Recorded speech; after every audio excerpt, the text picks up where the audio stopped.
Apuntes secretos de un gurú. Aún peor.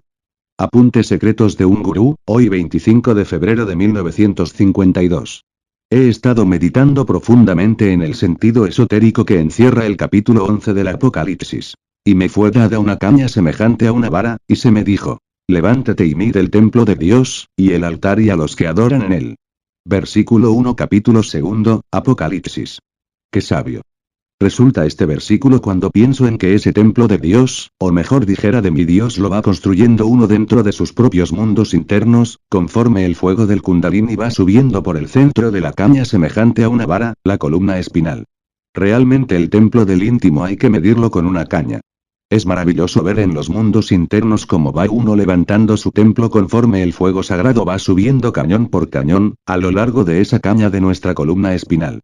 La cúpula del templo queda concluida cuando el fuego llega a la glándula pineal, ojo de diamante, o centro de la polividencia, donde reside el loto esplendoroso de los 1000 pétalos que resplandece como la aureola de todos los cristificados sobre sus cabezas.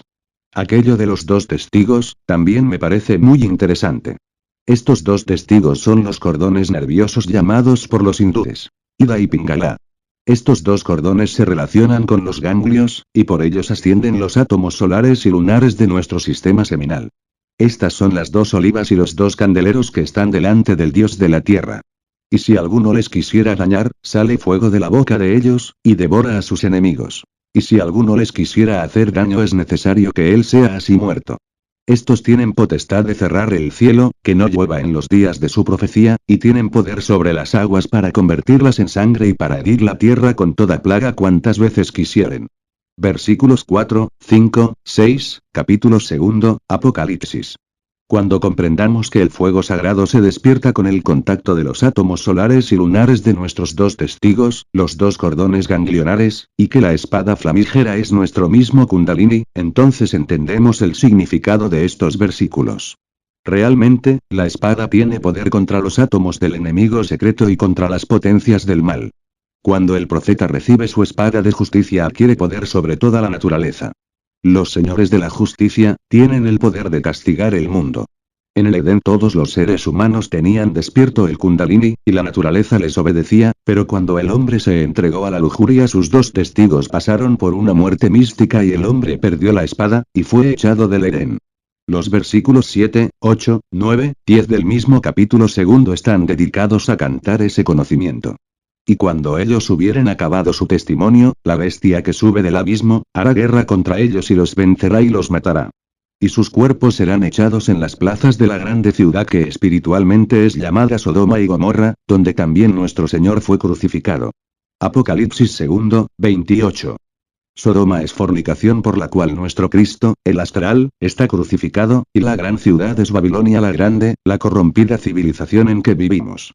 Sin embargo, nuestros 2 testigos resucitarán y el hombre se transformará en ángel, y adquirirá nuevamente sus antiguos poderes. Y después de 3 días y medio el espíritu de vida enviado de Dios, entró en ellos y se alzaron sobre sus pies, y vino gran temor sobre los que los vieron. Versículo 11, capítulo 2, Apocalipsis. Los 3 días y medio corresponden al tercer grado del poder del fuego, y a la tercera iniciación de misterios mayores. Al llegar a la tercera gran iniciación, el astral o Crestos mediador adquiere todos sus poderes perdidos. Resucita al tercer día de entre los muertos. Y el templo de Dios fue abierto en el cielo, y el arca de su testamento fue vista en su templo, y fueron hechos relámpagos y voces y truenos, y terremotos y grande granizo. Versículo 19, capítulo 2, Apocalipsis. Estas han sido hoy mis meditaciones, y pienso así. Qué necios son los hombres. Si ellos supieran lo que pierden cuando van a fornicar, en lugar de ir riendo, irían llorando. 26 de febrero de 1952. Aquí en Ciénaga, el día ha estado bien cálido, las gentes parecen locas, entregadas al carnaval. Esta época de carnavales es diabólica, las gentes dan rienda suelta a sus apetitos más brutales. Estuve en casa de un amigo y le recomendé cierta forma de amonestación para ayudar a un discípulo traidor, que fue expulsado de la logía blanca, y ahora está en el Avicii. El pobre Judas, perdió todo, por la ira, y entró al Avicii. La ira, la lujuria, y la codicia son las 3 puertas por donde se entra al abismo. El Avicii es un estado de conciencia al que se puede ingresar en vida. Mi amigo ingresó a ese lamentable estado de conciencia, y aunque todavía está encarnado, su yo inferior ya es un habitante de la Vichy. Este caso es muy doloroso. Su íntimo o yo superior ya desencarnó, y solo queda animando al vehículo, el yo inferior. El yo divino de todo aquel que entra al abismo, desencarna. Qué triste es esto. En estos días estoy encerrando en el abismo a millones de almas demoníacas. Realmente la misión que a mí, aún peor, me ha tocado, es terrible. Larga ha sido mi conferencia con mi discípulo Juan. Le expliqué que toda la sabiduría de Juan el Bautista, está encerrada dentro del cuerpo etérico del hombre.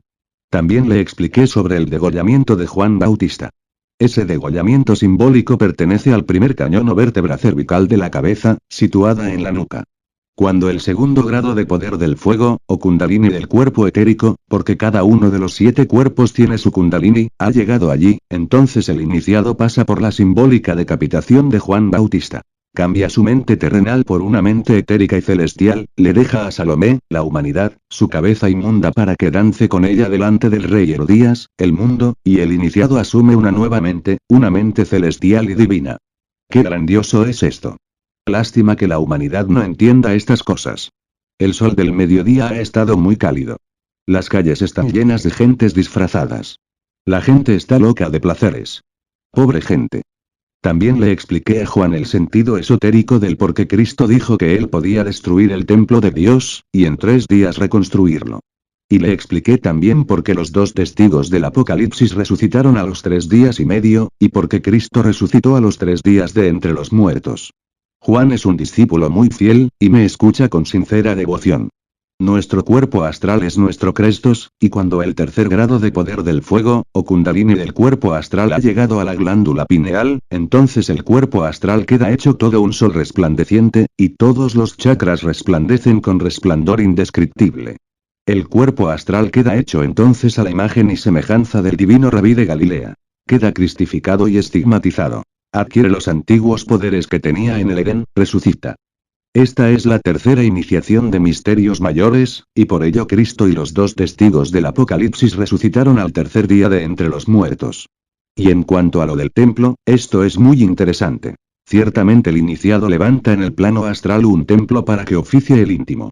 Y ese templo está terminado al tercer día, es decir, cuando ya el iniciado recibe la tercera iniciación de misterios mayores. Nosotros destruimos ese templo en el pasado y ahora nos toca construirlo nuevamente, con el tercer grado de poder del fuego. Esto es el significado del por qué Cristo dijo que él podía destruir el templo de Dios, y en 3 días reconstruirlo nuevamente. Cuando nuestro Crestos resucita con la tercera iniciación de misterios mayores nos volvemos omniscientes y omnipotentes, y todos los luminosos poderes del cuerpo astral entran en plena actividad. 27 de febrero de 1952.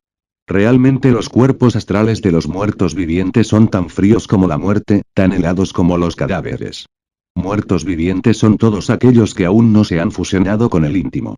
Los maestros somos llamas de fuego ardiente, y nuestros cuerpos astrales son ígneos. Hoy 27 he estado meditando también en las alas ígneas.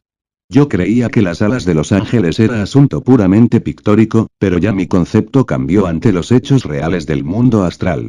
Ciertamente, cuando el fuego sagrado del cuerpo astral ha llegado a las vértebras o cañones del cuerpo astral relacionadas con los chakras pulmonares, el iniciado recibe las alas ígneas. Y realmente recibe un par de alas pequeñas que lo caracterizan como un ángel. Entonces se le dan enseñanzas especiales al adepto relacionadas con el funcionamiento y movimiento del cuerpo astral. También se le enseña al iniciado a conocer la diferencia existente entre los hombres de temperamento eléctrico, y los hombres de temperamento magnético, etc. El poder de las alas ígneas es muy interesante.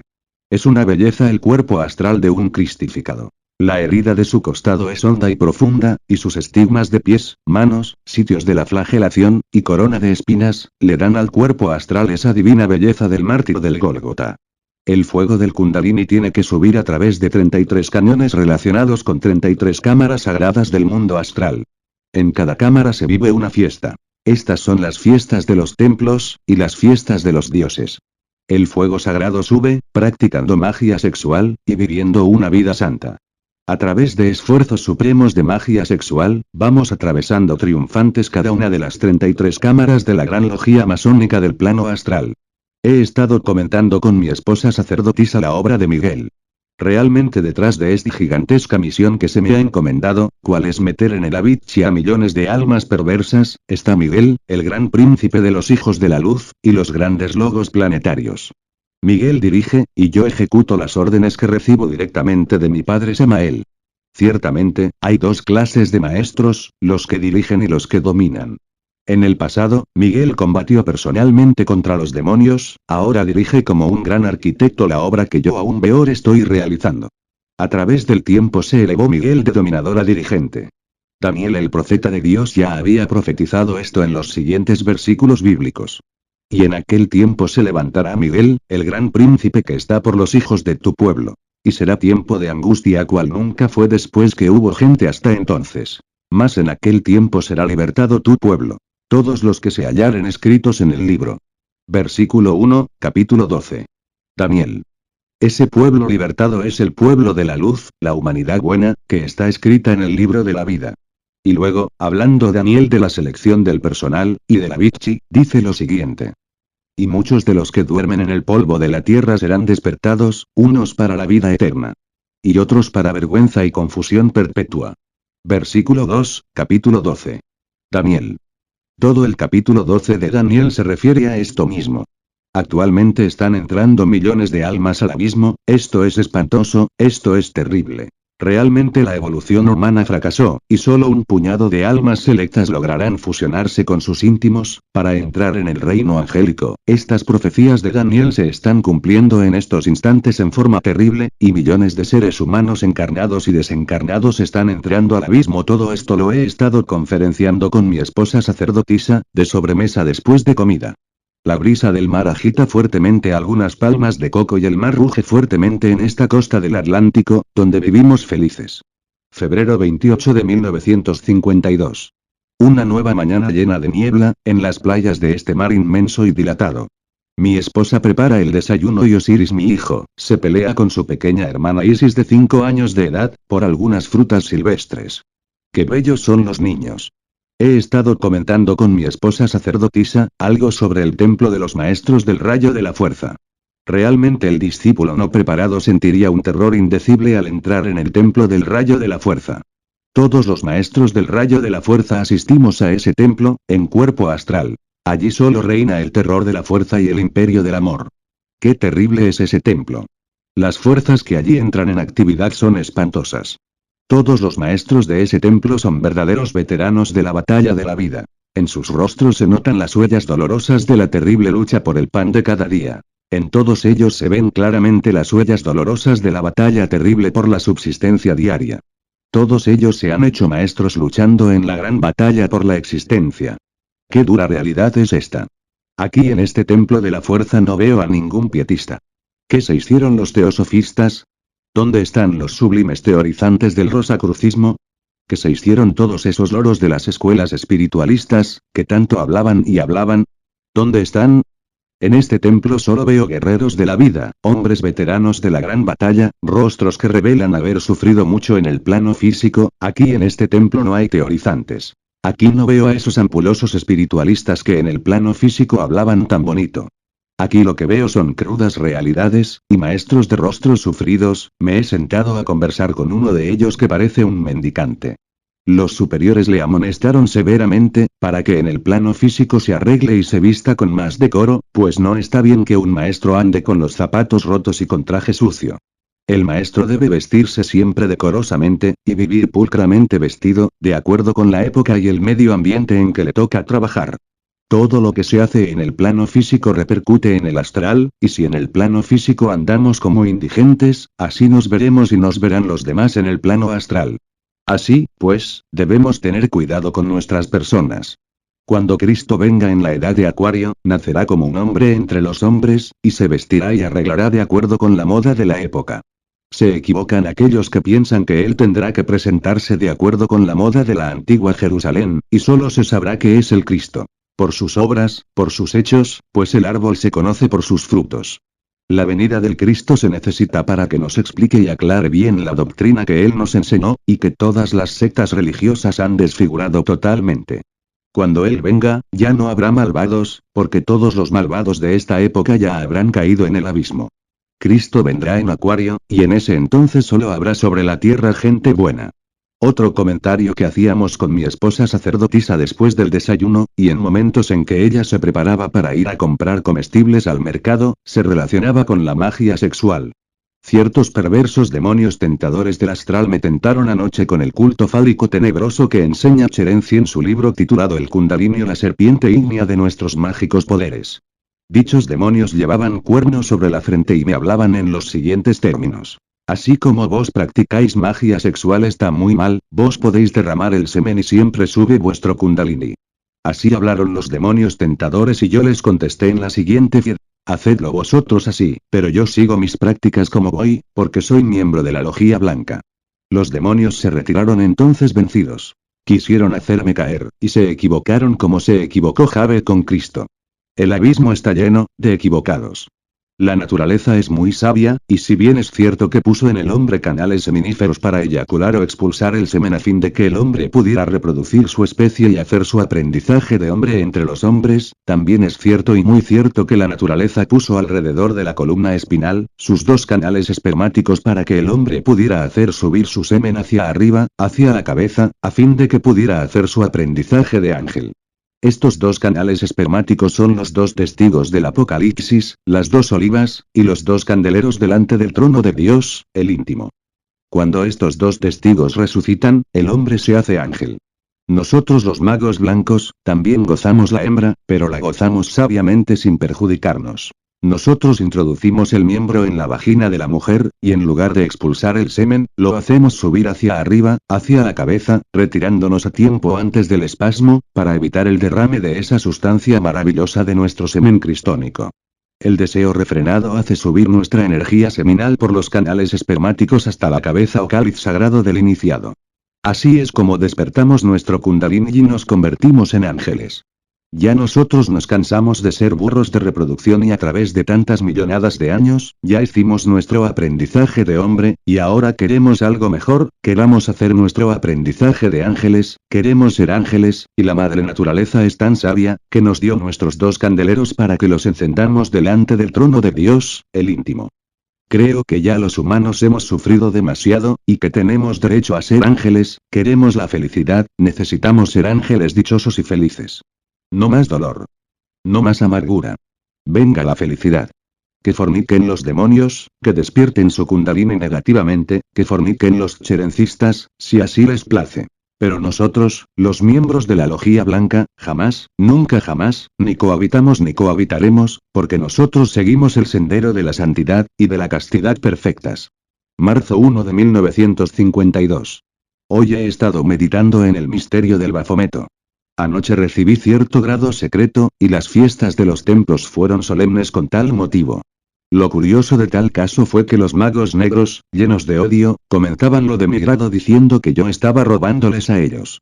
Y realmente, espada en mano me ha tocado combatirlos para arrancarles los grados esotéricos de mi columna espinal. El cielo se torna por asalto. Hay que arrancarle la luz a las tinieblas. La sabiduría se elabora con la sapiencia del pecado y el vértigo del absoluto. La rosa elabora su perfume con el lodo de la tierra. Así pues, el misterio del Bafometo es un misterio de alquimia. Entre los cuernos del diablo brilla la antorcha del verbo. Hay que robarle al diablo el fuego del cielo, porque el diablo es Dios a la inversa. El misterio del Bafometo está representado por el macho cabrío de Méndez. La antorcha colocada entre los dos cuernos del Bafometo, es el verbo de la vida, es el fuego sagrado que tenemos que robárselo al diablo, aprendiendo a gozar la mujer sin derramar el semen. Es el fuego del Kundalini, cuyos grados tenemos que robárselos a los magos negros, aunque nos califiquen de ladrones. Este es el misterio del Bafometo. De las tinieblas sale la luz y el cosmos sale del caos. El Bafometo es un diablo con una estrella de 5 puntas en su frente, tiene senos de mujer, un brazo es de varón y otro de hembra. Con una mano señala hacia la luna blanca, y con otra hacia la luna negra. El bajo vientre está velado, y los órganos sexuales están expresados por el caduceo de Mercurio. La cara del Bafometo es la de un macho cabrio. El cuadro del Bafometo encierra el secreto de la magia sexual. La estrella de 5 puntas sobre el entrecejo del Bafometo es el ojo de Brahma, es la clarividencia de los clarividentes, que es el íntimo. Cuando el alma se fusiona con el íntimo, brilla la estrella de 5 puntas sobre su frente. Y la unión con el íntimo solo se consigue aprendiendo a gozar la mujer sin derramar el semen. Así se le roba la antorcha de fuego al Baphometo. Así se le roba el fuego al diablo, porque al conectarnos sexualmente con la mujer nos llenamos del fuego terrible de la pasión carnal, y entonces, reteniendo el semen y dominando la pasión le robamos el fuego al diablo y nos convertimos en ángeles. Este es el misterio del Baphometo. Este es el oculto significado del macho cabrío de Méndez. El fuego hay que robárselo al diablo, y por ello es que el diablo vive entre el fuego. Marzo 2 de 1952. Ayer había pensado embarcarme en una lancha para Barranquilla, y no pude, porque mi hija pequeña Hipatía enfermó. A mí me ha preocupado esto un poco, porque necesito conferenciar en Barranquilla con muchos hermanos espiritualistas, pero si quiero cumplir bien mis deberes para con la humanidad, tengo que empezar por cumplir bien los deberes de mi hogar.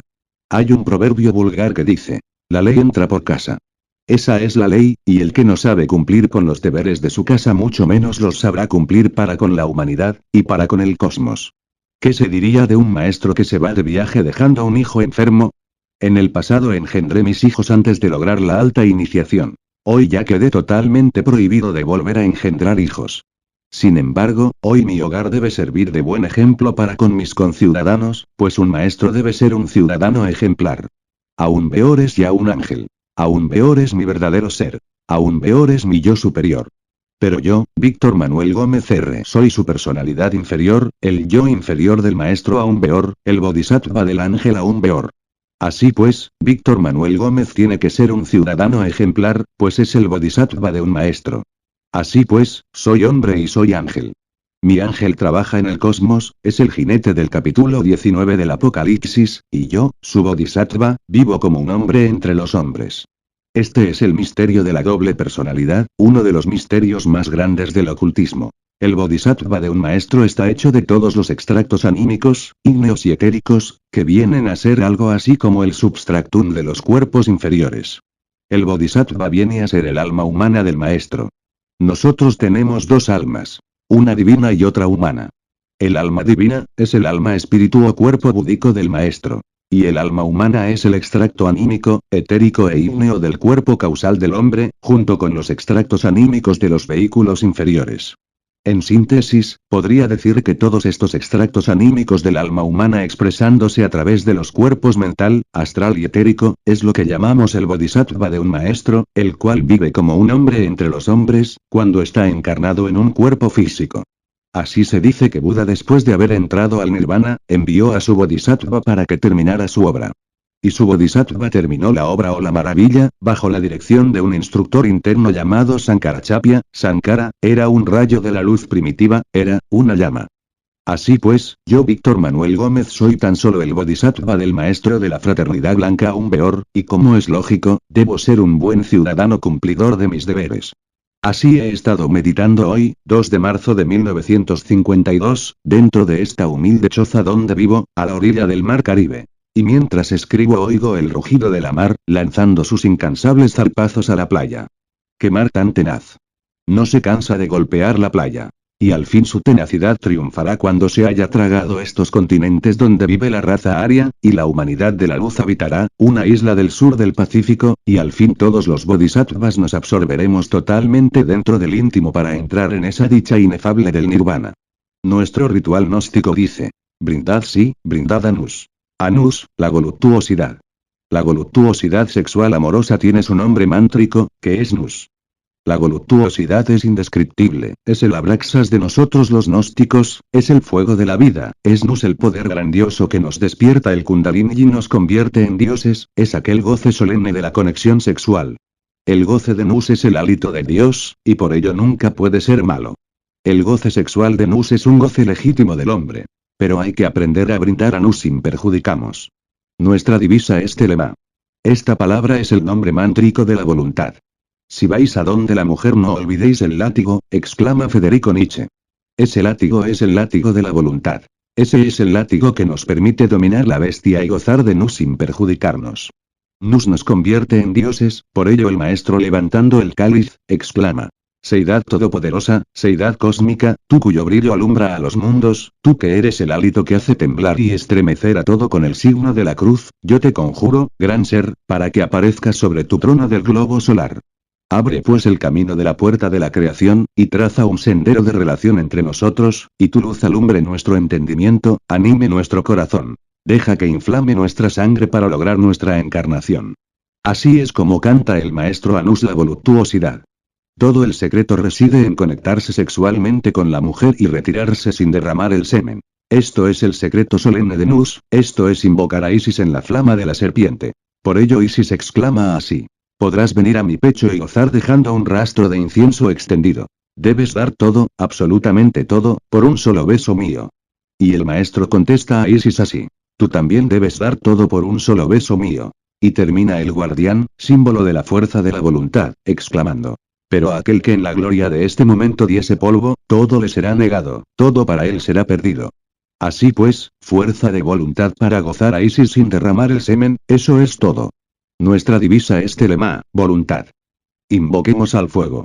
Adoremos al fuego. Denus, exclamando. Abraxas, Abraxas, Abraxas, y no olvidemos que en el fuego de Nus está nuestra redención. Y diariamente llamad a los maestros con los siguientes mantras del ritual. E-U-O-E-E-U-O-E-U-O-E-I-A-O Sabaoth. Kyrie Abraxas. Kyrie Mitras. Kyrie Falle. E-U-O-E Kyrie Falle. E-U-O-E Pan. E-U-O-E Ischurion. E-U-O-E Atanaton. E-U-O-E Abroton. E-U-O-E-I-A-O Chaire. Falle. Estos mantras vocalizadlos después de practicar magia sexual, para invocar a los maestros, pidiendo que os ayuden a despertar el Kundalini, y los maestros vendrán y os ayudarán. Después de una noche de navegación regresé de Barranquilla. En esa ciudad dicté algunas conferencias esotéricas a los hermanos espiritualistas. Pobres seres. Realmente no me pesa llamarlos, loros espiritualistas. Esas gentes no saben nada, en el fondo no son sino pobres teorizantes, llenos de teorías, más teorías, pero no saben realmente nada. Todos ellos se sienten maestros. Tienen una vanidad y un orgullo desconcertantes, y se pasan las horas enteras hablando como loros. Loros sin realizar. Conozco allí hombres altamente intelectuales, que en el fondo realmente son verdaderos burros intelectuales, jamás han tenido ni siquiera una ráfaga de clarividencia, y aguardan morir para ver y palpar los mundos internos, y sin embargo dicen que son grandes espiritualistas, y se pasean en los salones de conferencias con aire majestuoso, fingiendo una fraternidad que jamás han sentido. Esos son los hermanos espiritualistas. Yo conozco seres más sencillos. Yo conozco verdaderos iniciados que trabajan directamente bajo la dirección del Sagrado Colegio de Iniciados de la Fraternidad Blanca, dentro de los mundos suprasensibles, y sin embargo son totalmente analfabetas. Yo conozco verdaderos iluminados que saben entrar a los mundos infiernos cada vez que quieren, y sin embargo en el plano físico jamás han leído un solo libro de espiritualismo, no tienen teorías en la cabeza, y están millones de veces más adelantados que esos famosos loros de jaulas espiritualistas.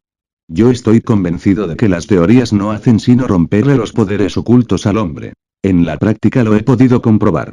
A muchos les he estado enseñando la práctica del desdoblamiento astral, y aquellos que no habían falseado su mente con tantas teorías, pudieron fácilmente aprender a entrar y salir de su cuerpo físico a voluntad, pero a los loros espiritualistas aquello les ha parecido dificilísimo, porque ellos han falseado sus mentes con las necedades del intelecto. Ellos han roto sus cuerpos mentales y han perdido todos sus poderes. Yo he visto que el intelectualismo vampiriza, succiona y absorbe todas las fuerzas anímicas del ser, y así es como me explico que los loros espiritualistas no tengan fuerzas suficientes como para salir conscientemente en cuerpo astral. Es realmente lamentable el estado de esos seres, yo les he estado hablando, pero no me entienden, tienen la mente tan petrificada entre el cerebro, que cuando un adepto verdadero les habla, sencillamente lo califican de fantástico e iluso, pues la mente de un adepto escapa a ese crudo materialismo a que ellos están tan sometidos, y como no pueden entenderlo resuelven más bien criticarlo y hasta ridiculizarlo. Ese es el estado de comprensión de esos pobres loros espiritualistas. Las escuelas espiritualistas son totalmente intelectuales. Dentro de esas escuelas la mente humana resuelve divorciarse del íntimo para encerrarse dentro de las teorías. Por ello afirmo. En este siglo XX todas las escuelas espiritualistas son negras. Negro es todo lo que se divorcia del íntimo. En el remoto pasado existieron en el mundo físico auténticas escuelas de misterios, pero hoy esas escuelas de instrucción interna hay que buscarlas dentro de nuestro universo interior. Las actuales escuelas espiritualistas del mundo físico son todas, absolutamente todas, antros de magia negra. Ahora andan en Barranquilla con otra escuela más. Unos avispados de Caracas resolvieron fundar una escuela más, llamada Orden de Acuario, y parece que el negocio les está resultando, ya tienen terrenos, propiedades, etc., en algunos países. Hablan de un tal Ferriere, al que presentan como una batara, y como es lógico, están reclutando incautos para engordar más la vaca. Sin embargo, los loros del espiritualismo cubren sus debilidades con aquella afirmación ya tan parroquiana de que ellos necesitan de esas escuelas dizque para aprender las primeras letras. ¡Qué necios! Han pasado 20 siglos desde que el Cristo vino a la tierra y todavía no han aprendido las primeras letras. Estos necios están creyendo que pueden burlarse impunemente de la santa doctrina del Nazareno. Estos necios están creyendo que aprendiendo teorías es como se van a liberar. No quieren darse cuenta esos estultos, de aquella máxima del Cristo que dice así: buscad primero el reino de Dios y su justicia, que todo lo demás se os dará por añadidura. ¿Cuál de esos necios ha cumplido siquiera el primer mandamiento de la ley de Dios? Amar a Dios sobre todas las cosas, y al prójimo como a ti mismo. ¿Cuál de esos eunucos, del entendimiento es capaz de besar el látigo del verdugo? ¿Cuál de ellos cumple el sexto mandamiento de la ley de Dios, que dice: no fornicar? Necios, estultos. ¿Cuál de vosotros ha llegado a la perfecta castidad? ¿Estáis creyendo vosotros que podéis reemplazar la ley de Dios con las teorías y las cuotas de vuestras tenebrosas escuelas? Cretinos.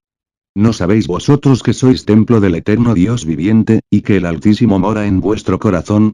¿Hasta cuándo se os está diciendo que Dios está dentro de vuestro corazón?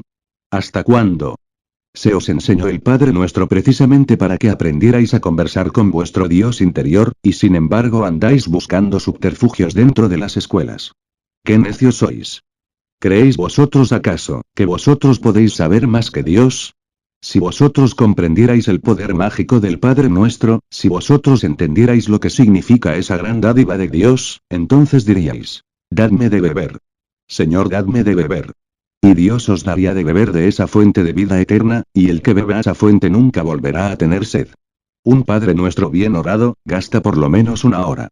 Hay que cerrar los ojos y apartar la mente de las cosas externas, adormecerse un poquito, y luego enfocar la mente en el íntimo, amando al íntimo, adorando al íntimo, y meditando profundamente en cada palabra del Padre Nuestro, en su contenido conceptual, como conversando familiarmente con el Padre que es el íntimo, el bien amado, que reside dentro, muy dentro, en las profundidades de nuestro corazón. Así es como podemos conversar con el Maestro interno, y después de cierto tiempo oiremos su voz, y veremos su rostro, y Él nos enseñará la profunda sabiduría divina.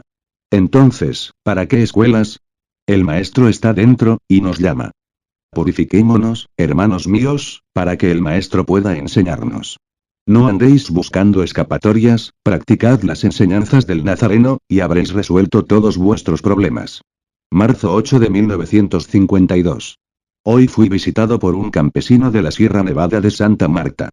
Estuve conversando con ese hombre humilde, y me alegró inmensamente la sencillez y comprensión de ese campesino. El hombre conoce nuestra obra titulada La Revolución de Bell y la ha entendido muy bien. Es un humilde campesino, pero supera completamente a tantos y tantos loros, que leen y leen, y no realizan nada. La Sierra Nevada de Santa Marta es un verdadero baluarte del espiritualismo colombiano. Una hermana espiritualista comentaba hoy algo sobre la transmutación del plomo en oro. En Barranquilla hubo algunos ingenuos que creyeron al pie de la letra en un determinado caballero. Dicho señor, dice que era un alquimista que sabía hacer oro. Lo curioso del caso es que algunos mentecatos le creyeron a pie puntillas todo lo que él decía, pero se quedaron aguardando el codiciado metal. Esa es la humanidad. En la Sierra Nevada de Santa Marta, detrás de la cuchilla de los páramos, sí existen algunos indios iniciados que saben hacer oro, pero ese secreto lo tienen muy bien guardado en sus misterios mayas, y jamás lo sabrán los profanos. Ellos elaboran el oro con una planta. Mezclan las hojas de la planta con saliva, y así elaboran oro puro, con el cual hacen imágenes sagradas. En la Sierra Nevada existe una gran lojía blanca del rayo maya, a la cual pertenecen los grandes maestros indígenas. Todas estas cosas las conversaba hoy con una hermana espiritualista, hasta el instante en que el humilde campesino de la sierra golpeó en mi puerta. Marzo 12 de 1952. Hoy he estado pensando en un tal Gil Colmenares. Yo invité a dicho caballero una noche a la Santa Unción Gnóstica. El caballero tomó agua en lugar del vino consagrado, es decir, dicho señor rechazó de plano la sangre redentora. Realmente, el árbol se conoce por sus frutos, y ese fruto de Gil Colmenares es negro. Gil Colmenares es un emisario de una logía negra llamada Dizque Orden de Acuario. Ningún mago blanco puede rechazar jamás la sangre redentora. Con ese acto, Gil Colmenares, el emisario de la logía negra Acuario, cometió en pleno siglo XX la más grande de todas las infamias, ¿cuál es? Rechazar la sangre del mártir del Gólgota. La santa unción que Cristo practicó en la casa de José de Arimatea, el senador romano, encierra un significado hondo y trascendental, ¿cuál es el de la transubstanciación? Epifanía es la ascensión de las fuerzas crísticas en el hombre. Por ello exclamamos en nuestro ritual. Este acto del cual doy fe simboliza la transubstanciación. Y Jesús les dijo: Yo soy el pan de vida. El que a mí viene, nunca tendrá hambre. Y el que en mí cree, no tendrá sed jamás. Versículo 35, capítulo 6, San Juan. Y tomando el pan, habiendo dado gracias, partió, y les dio, diciendo: Este es mi cuerpo, que a vosotros es dado. Haced esto en memoria de mí. Asimismo también el vaso, después que haber cenado, diciendo: Este vaso es el nuevo pacto en mi sangre, que por vosotros se derrama. Versículos 19 y 20, capítulo 22, Lucas. El sacerdote en estado de éxtasis percibe la sustancia de Cristo, y luego transmite esa misma sustancia al pan y al vino, para que las fuerzas crísticas se desliguen de la parte material, y luego actúe sobre nuestro organismo cristificándolo y preparándolo para nuestra redención. Cuando varias personas se reúnen alrededor de una mesa para celebrar la Santa Unción, tal como Cristo nos la enseñó en casa de José de Arimatea, allí está la invisible presencia del mártir del Calvario. Porque bien claro habló el Maestro cuando dijo: Porque donde están 2 o 3 congregados en mi nombre, allí estoy en medio de ellos. Versículo 20, capítulo 18, Mateo. La Santa Unción debe practicarse en las casas de todos nuestros hermanos gnósticos, y no en templos de ladrillo, piedra o cemento.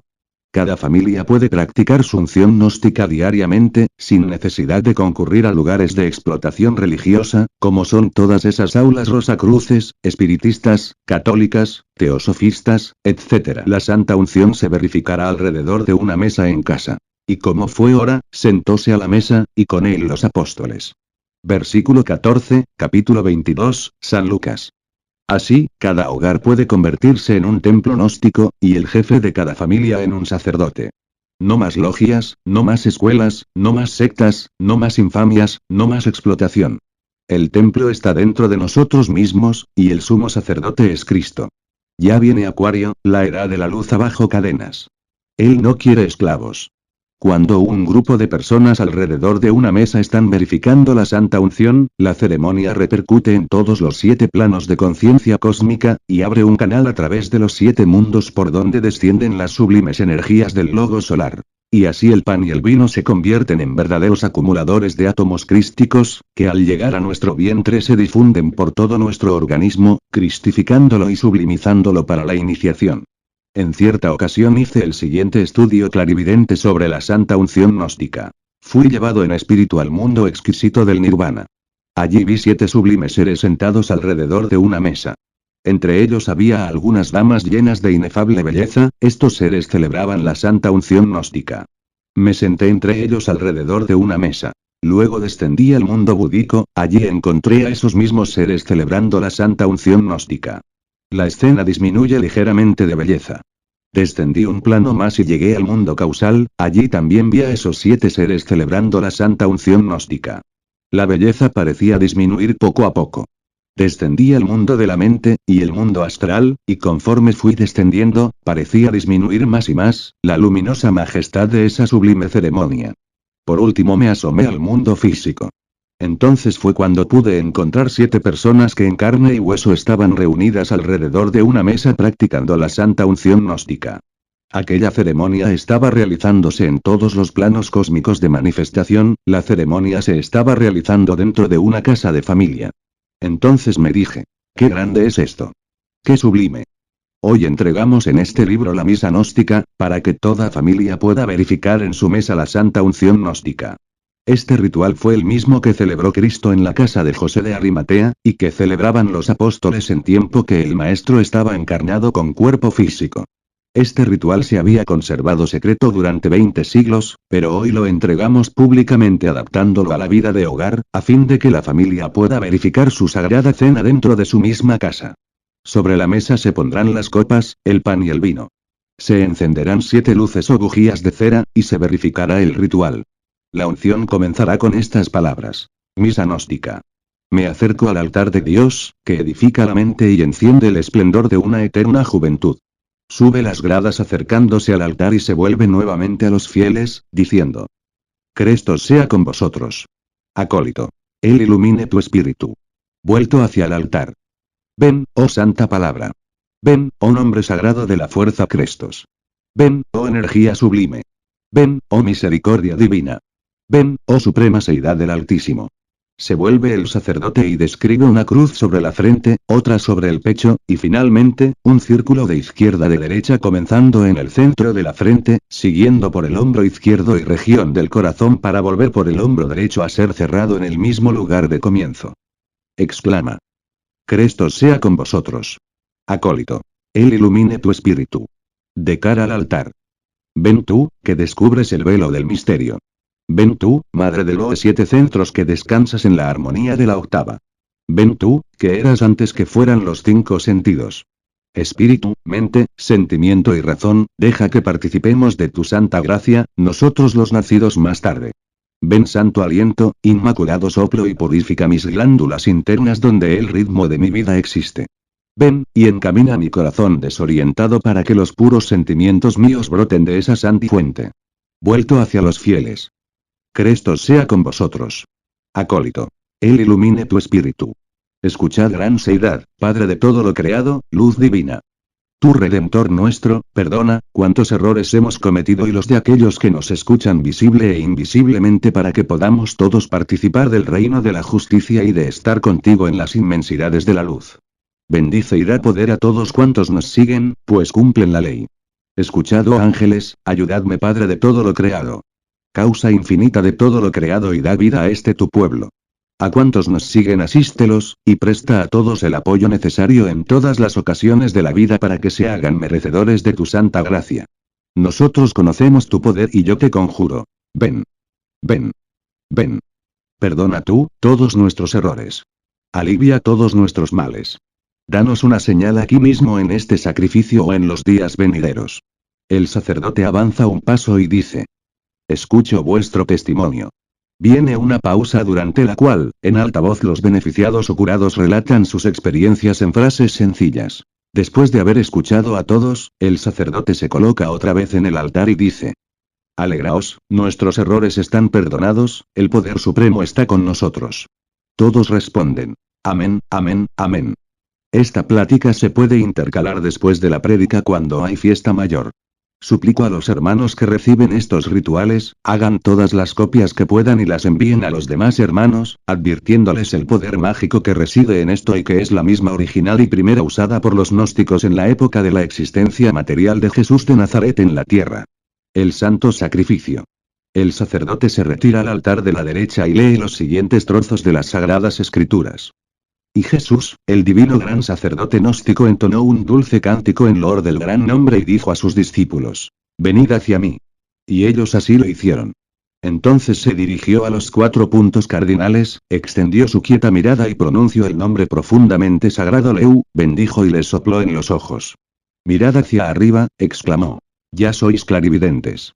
Ellos entonces, levantaron la mirada hacia donde Jesús les señaló y vieron una gran cruz que ningún ser humano podría describir. Y el gran sacerdote dijo, apartad la vista de esa gran luz y mirad hacia el otro lado. Y entonces vieron un gran fuego, agua, vino y sangre. Aquí la bendición del pan y el vino. Y el gran sacerdote continuó. En verdad os digo que no he traído nada al mundo sino el fuego y el agua y el vino y la sangre de redención. He traído el fuego y el agua del lugar de la luz del depósito de la luz, de allí donde la luz se encuentra. Y he traído el vino y la sangre de la morada de Barbelos.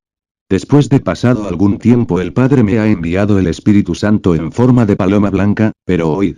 El fuego, el agua y el vino, son para la purificación y perdón de los pecados. La sangre me fue dada solo como símbolo del cuerpo humano, el que recibió en la morada de Barbelos de la gran fuerza del Dios universal. El Espíritu Santo, como en mí, desciende a todos, y a todos ha de llevarlos al supremo lugar de luz. Por eso os he dicho que he venido a traer fuego a la tierra, que es lo mismo que descender para redimir los pecados del mundo mediante el fuego. Y por eso Jesús repitió: si supierais y conocieseis la gran dádiva de Dios. Si percibieseis quién es el que os habla y os dice: dadme de beber, me rogaríais que os diera de la fuente eterna que es manantial de dulce ambrosía, y os convertiríais en esa misma fuente de vida. Y tomó el cáliz, lo bendijo y se lo ofreció a todos, diciendo. El sacerdote se dirige al altar mayor, eleva el cáliz en la mano izquierda, y lo exhibe diciendo: esta es la sangre de la alianza que se vertió por todos nosotros para redimirnos del pecado, y por eso se introdujo la lanza en mi costado para que de su herida brotara sangre y agua. Torna al lado derecho y lo pone en la mano derecha. Y el gran sacerdote Jesús dijo a los suyos: traedme fuego y ramas de vid, y así lo hicieron. Colocó entonces el sacrificio sobre el altar y una fuente de vino a su lado. Una a la derecha y otra a la izquierda, una fuente de agua ante el vino. Pone el cáliz sobre la mesa y levantando la mano derecha, dice. Y puso pan según los que le escuchaban, y el gran sacerdote Jesús se mantuvo vestido con vestiduras blancas, al que imitaron los apóstoles. Toma el cáliz y va al altar mayor y dice vuelto al público. Y en vuestras manos os digo que está el número del nombre del Padre que es la fuente de luz. Todos de rodillas. El sacerdote alza sus manos en actitud suplicante y exclama. Escuchad gran seidad, Padre de todo lo creado, luz divina, Yao, I, A, O, I, A, O, I, A, O, I, A, O. Todos responden. Amén. Sacerdote. Cristo sea con vosotros. Acólito. Él ilumine tu espíritu. Regresa al altar. Sacerdote. Ven, santo querer, divina esencia volitiva y transforma mi voluntad, haciéndola una con la tuya. Ven, supremo poder y desciende sobre aquellos que conocen el misterio. Ven, valor excelso y dame la templanza y fuerza que se necesita para penetrarlo. Ven, santo silencio que hablas del poder y de la magnitud que él encierra y revélame lo oculto, ven, y descúbreme el misterio, desciende, santa paloma de algo plumaje sobre nosotros, tú eres la madre de los gemelos. Acude, madre mística que solo te manifiestas en nuestras obras. Acércate, santa alegría de los cielos y posa sobre nuestras cabezas, tú llevas la hebra de oro que a todos nos enlaza. Aliéntanos a los que participamos en este sacrificio de la Eucaristía, celebrando en esta santa remembranza tuya, para purificamos y fortalecemos. Ayúdanos a recibir la luz, tú que ahora nos has llamado hacia los fieles. Cristo sea con vosotros. Acólito. Él ilumine tu espíritu. Todos de pie. El sacerdote.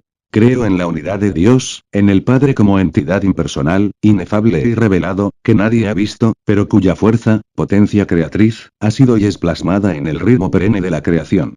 Yo creo en María, Maya, Isis o bajo el nombre que sea, en la fuerza física simbolizando a la naturaleza cuya concepción y alumbramiento revela la fertilidad de la naturaleza. Acólito. Yo creo en el misterio del Bafómeto y del Demiurgo. Espíritu entre Dios y la criatura. Sacerdote. Yo creo en una iglesia trascendida, superior, mantenida en las almas puras, en la jerarquía blanca, representada por la fraternidad blanca que tiene su exponente en la Santa Iglesia Gnóstica, dirigida por patriarcas, apóstoles, obispos y sacerdotes. Acólito. Nuestra ley es amor, vida, libertad y triunfo. El sacerdote. Nuestro lema divisa es, telema. Yo creo en la comunidad de las almas purificadas, así como el pan se transforma en sustancia espiritual. Creo en el bautismo de la sabiduría, la cual realiza el misterio de hacernos humanos. Yo conozco y reconozco la esencialidad de mi vida concebida como una totalidad sin fin cronológico que abarca la órbita fuera del tiempo y fuera del espacio. Todos. Así sea. El sacerdote va al público al altar lateral y predica los misterios gnósticos. Después del sermón vuelve al altar y pronuncia la oración a la cruz. Llenos de júbilo y desbordante de fe, venimos a ti, oh cruz, oh rosa santa, santa y divina. Tú que das el bálsamo para toda llaga y alientas el fuego que enciende la vida. Tú, que das la vida, me ofreces tu cruz que yo reconozco como la mía propia. Yo sé de tus misterios, del sagrado misterio que te envuelve, pues fuiste donada al mundo para hacer infinitas las cosas limitadas. Tu cabeza se yergue majestuosa hasta tocar el cielo para que seas el símbolo del Logos divino.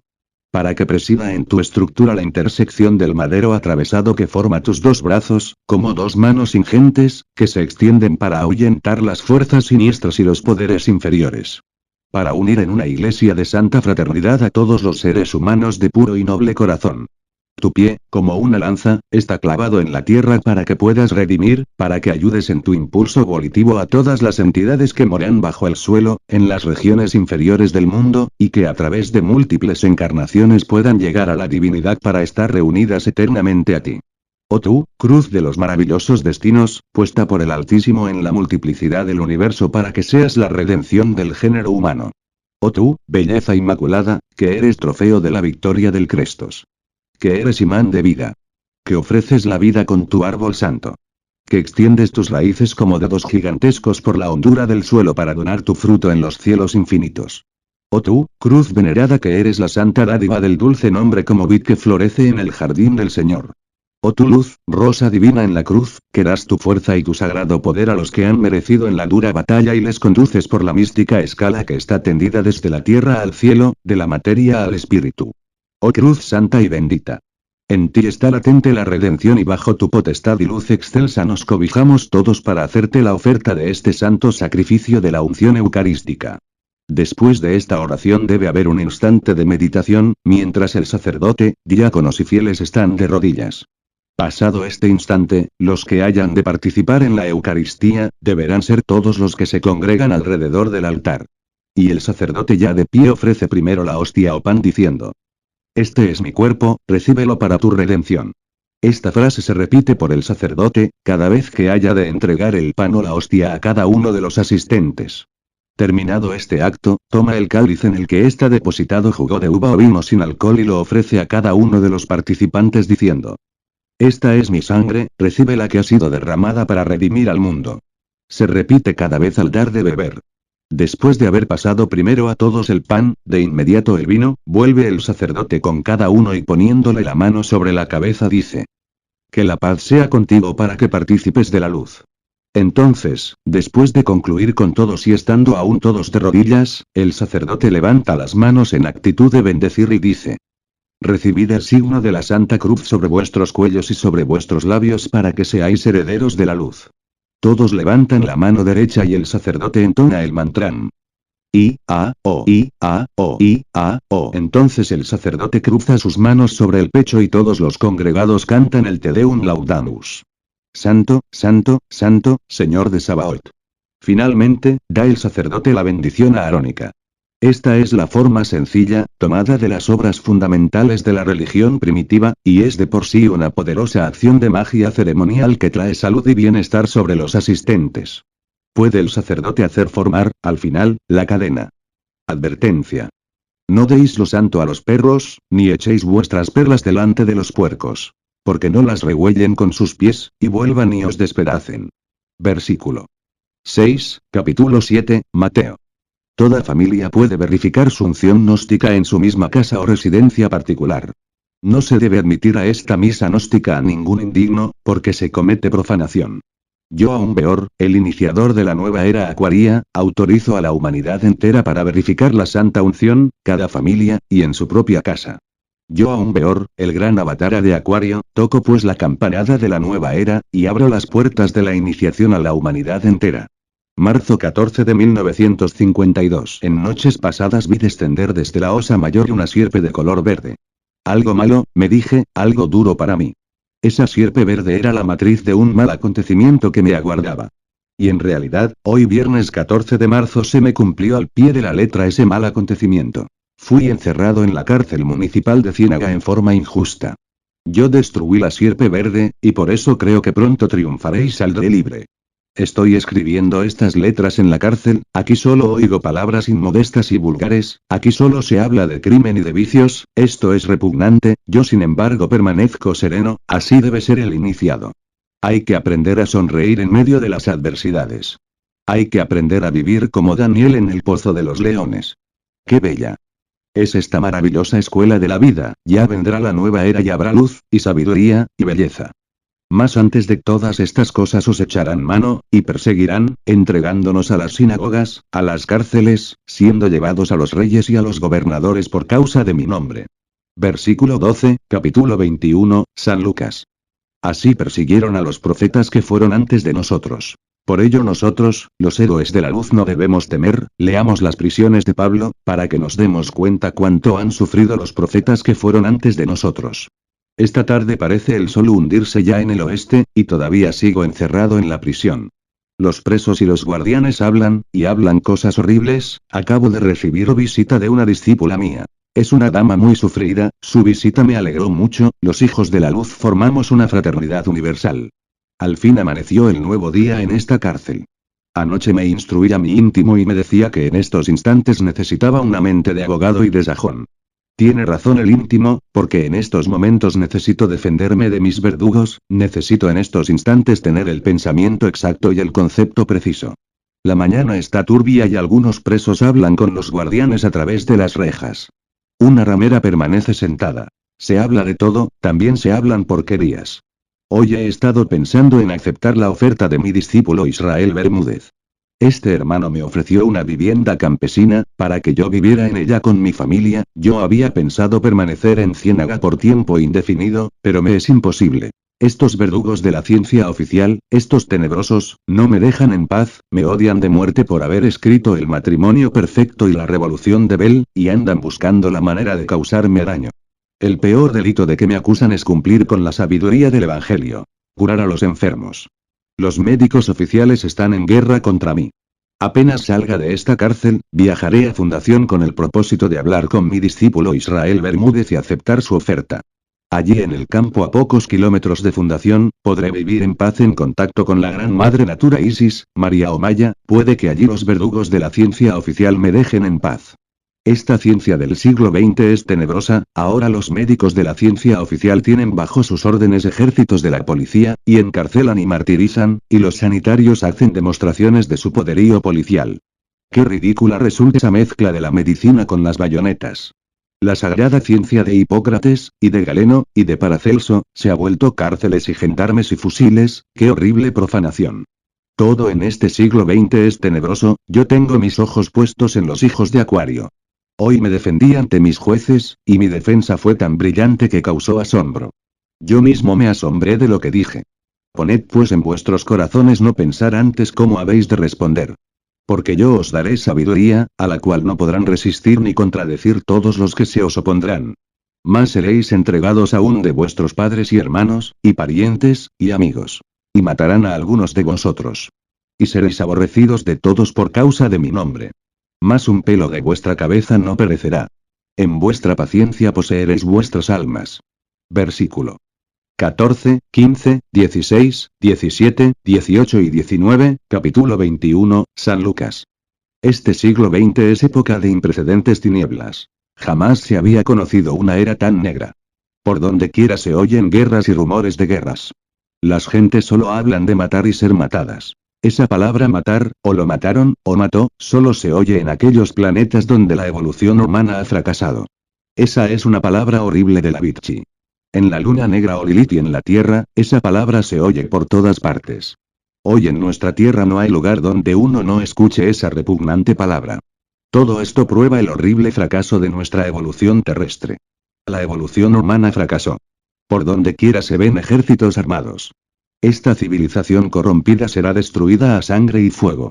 Nuestro Señor, el Cristo, lo habló claro en los siguientes versículos. Y cuando viereis a Jerusalén cercada de ejércitos, sabed entonces que su destrucción ha llegado. Jerusalén simboliza toda nuestra tierra actual, o mejor dijera, toda nuestra presente civilización. Entonces los que estén en Judea huyan a los montes, y los que en medio de ella váyanse. Y los que estén en los campos no entren en ella. Porque estos son días de venganza. Para que se cumplan todas las cosas que están escritas. Versículos 20, 21, 22, capítulo 21, San Lucas. Antes de poco estallarán la Tercera Guerra Mundial y será destruida la presente civilización, a sangre y fuego. La tierra entera se convertirá en un gigantesco cementerio donde solo se verán cruces, cruces, y cruces, y plantaremos la bandera de Acuario sobre las humeantes ruinas de ese enorme cementerio. La nueva era es un parto de la naturaleza, y todo parto es doloroso. Solo un selecto grupo de almas podrá tener cuerpo físico en Acuario. Y habrá luz, y sabiduría, y belleza. Esta es la primera resurrección, porque la segunda será en Sagitario. Bienaventurado y santo el que tiene parte en la primera resurrección. La segunda muerte, no tiene potestad en estos. Antes serán sacerdotes de Dios y de Cristo, y reinarán con él 1000 años. Versículo 6 capítulo 20, Apocalipsis. La suma de 1000 años se descompone cabalísticamente, así. 1 más 0 más 0 más 0 igual 1. O sea, una edad, esa edad dura 2000 años. Durante esos 2000 años de Acuario, los selectos humanos serán sacerdotes de Dios y de Cristo, y reinarán con él durante todo Acuario. Desaparecerán las fronteras, y la tierra entera será una sola patria de amor y fraternidad. Pero en Capricornio vuelve otra edad negra y las almas malvadas que actualmente están entrando al abismo, volverán nuevamente a encarnarse en nuestra tierra, y se les dará entonces otra magnífica oportunidad para que se arrepientan de sus maldades. Y cuando los 1000 años fueren cumplidos, Satanás será suelto de su prisión. Y saldrá para engañar las naciones que están sobre los 4 ángulos de la tierra, a Gog y a Magog, a fin de congregarlos para la batalla, el número de los cuales es como la arena del mar. Y subieron sobre la anchura de la tierra y circundaron el campo de los santos, y la ciudad amada. Y de Dios descendió fuego del cielo y los devoró. Versículos 7, 8, 9, capítulo 20, Apocalipsis. En Capricornio se les dará a las almas demonios otra oportunidad para que se arrepientan. Y hasta al mismo Jahve se le dará cuerpo físico. Y Jahve nacerá en tierras de Judá, y los judíos lo presentarán como Mesías, ellos dirán que ese era el Mesías que aguardaban, y hará Jahve milagros y prodigios engañosos. Y entonces las almas totalmente irredentas volverán con Jahve al abismo para siempre, y en el abismo pasarán esas almas por la muerte segunda. Esas personalidades separadas del íntimo se irán desintegrando poco a poco entre el llanto y el crujir de dientes. Y el diablo que los engañaba fue lanzado en el lago de fuego y azufre, donde está la bestia y el falso profeta. Y serán atormentados día y noche para siempre jamás. Versículo 10, capítulo 20, Apocalipsis. Este acontecimiento se realizará al iniciarse la era de Sagitario, dentro de 4000 años, y algunas fracciones de tiempo. Irá este acontecimiento acompañado del hundimiento de los actuales continentes. Habrá un cambio geológico total. Y vi un gran trono blanco y al que estaba sentado sobre él, delante del cual huyó la tierra y el cielo.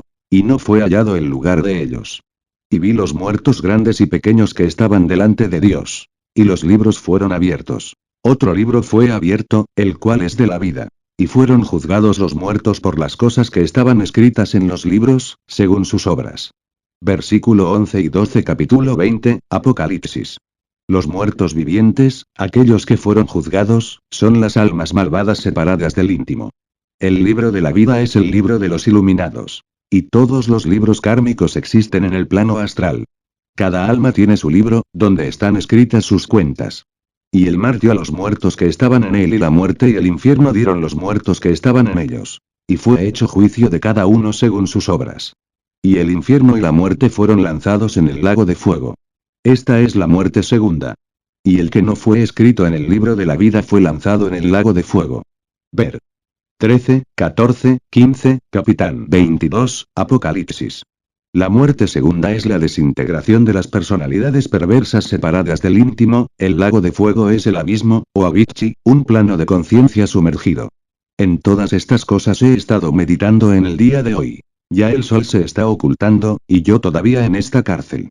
Marzo 16 de 1952. Otro día de cárcel. Aguardo visitas. Anoche me elevé aún más dentro de la escala de las jerarquías. Esa elevación la he pagado con cárcel. Así sufriendo es como se ganan grados. He pasado sereno y pacientemente por esta prueba dolorosa, y he convertido mi misma cárcel en monasterio de santidad. No he protestado contra nadie y bendigo a mis verdugos. Hay que amar a nuestros amigos, porque nos comprenden, y a nuestros enemigos porque no nos comprenden. El sendero está lleno de espinas, y los pies del caminante sangran con las duras piedras del camino. Estoy sufriendo, pero tengo la esperanza de que Julio Medina V, mi querido discípulo, me sacará de prisión. Hoy he enviado letras a Julio, pidiéndole más actividad. No tengo miedo, pero sí tengo derecho a defenderme. Uno puede siempre defenderse, pero sin dañar jamás a nadie. Las cosas esotéricas que he vivido aquí en esta cárcel son tan bellas y divinas, que no puedo jamás escribirlas. Esas cosas no las escribo, son cosas indecibles. No me entenderían los humanos si yo escribiera esas cosas. Aquí, en esta cárcel me he estado acordando de Apolonio de Tiana. Cuán grande fue este hombre. Apolonio pasó los últimos días de su vida en una cárcel. Cuando Apolonio llegó a Roma, se quedó contemplando el cielo, dijo: algo grande sucederá, y no sucederá. Ese día estalló una tempestad y en instantes en que el César estaba bebiendo, cayó un rayo, y le rompió la copa que tenía en la mano, y sin embargo el César salió ileso. Apolonio curaba a los enfermos y solo se alimentaba de frutas, y bebía agua pura. Fue acusado de brujo y encerrado en una cárcel, donde murió. Aquí en esta cárcel hoy me he acordado del gran Apolonio de Tiana. Todos los profetas de la humanidad hemos sido mártires. Por ello en el Apocalipsis nos hablan claro, diciendo: no tengas ningún temor de las cosas que has de padecer. He aquí, el diablo ha de enviar a algunos de vosotros a la cárcel, para que seáis probados, y tendréis tribulación de 10 días. Sé fiel hasta la muerte, y yo te daré la corona de la vida. Versículo 10 capítulo 2, Apocalipsis. Todo el progreso del iniciado se basa sobre números. 1 más 2 más 3 más 4 igual 10. Y por ello se nos dice: y tendréis tribulación de 10 días. Todo el sendero de la iniciación es de horribles tribulaciones, el que se mete en el sendero de la iniciación entra en el camino de las más terribles amarguras. La base de la iniciación es la castidad, pero he aquí que dentro de todo ser humano común y corriente siempre está Satán, la bestia de la fornicación, el yo animal que desarrolla en nosotros el intelecto y crea la falsa ciencia intelectual de la que se enorgullecen los hombres del siglo XX. Mas tengo unas pocas cosas contra ti. Porque permites a aquella mujer Jezabel, que se dice profetisa, para enseñar y engañar a mis siervos a fornicar, y a comer cosas ofrecidas a los ídolos. Y le he dado tiempo para que se arrepienta de la fornicación y no se ha arrepentido. He aquí que yo la echo en cama, y a los que adulteran con ella en muy grande tribulación, si no se arrepintieren de sus obras. Y mataré a sus hijos con muerte. Y todas las iglesias sabrán que yo soy el que escudriño los riñones y los corazones. Y daré a cada uno de vosotros según sus obras. Versículos 20, 21, 22, 23, capítulo 2 Apocalipsis. Así habla el yo universal a Jezabel. Y él echará en el abismo a Jezabel y a todos los que con ella adulteren, a los hijos de la fornicación. Ningún fornicario puede ser iniciado. El Kundalini sube a base de castidad, santidad, y dolor intenso. El camino de la iniciación es un sendero de lágrimas y amarguras. Hay que subir por las 7 escalas del fuego a base de dolor y amargura. Esas 7 escalas de poder del fuego, están simbolizadas por las 7 caídas y 7 levantadas del Cristo, en su ascenso hacia el Calvario. En momentos en que escribo estas líneas, se acercan las visitas. La tarde está calurosa, y solo se oyen cosas horribles en la cárcel.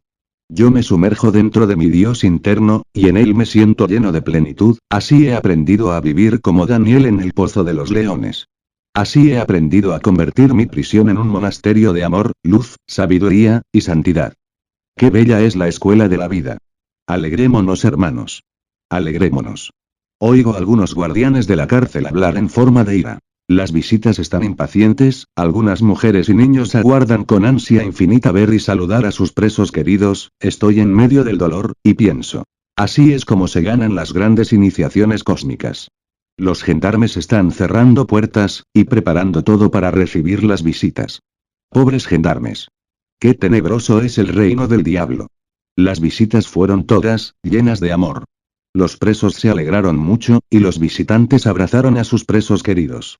Mi esposa sacerdotisa lloró al despedirse de mí, después de la visita. 3 amigos más me visitaron. Mucho les agradecí su visita. Mi esposa sacerdotisa, y yo, comentamos algo sobre el nuevo grado que recibí, y que me costó la cárcel. Mi esposa está bien enterada de todo porque es iniciada y nada se le puede esconder. La visita parece haber perfumado la tenebrosa atmósfera de esta cárcel. El perfume de la fraternidad, es sublime. El amor es el incienso de los dioses. El sol se está ya ocultando en el oeste, y yo sigo meditando. Marzo 17 de 1952. Otro amanecer más en esta cárcel. Estuve anoche investigando las 33 cámaras subterráneas del viejo Egipto de los faraones. Esas 33 cámaras subterráneas eran como 33 salones comunicados entre sí por 33 portales.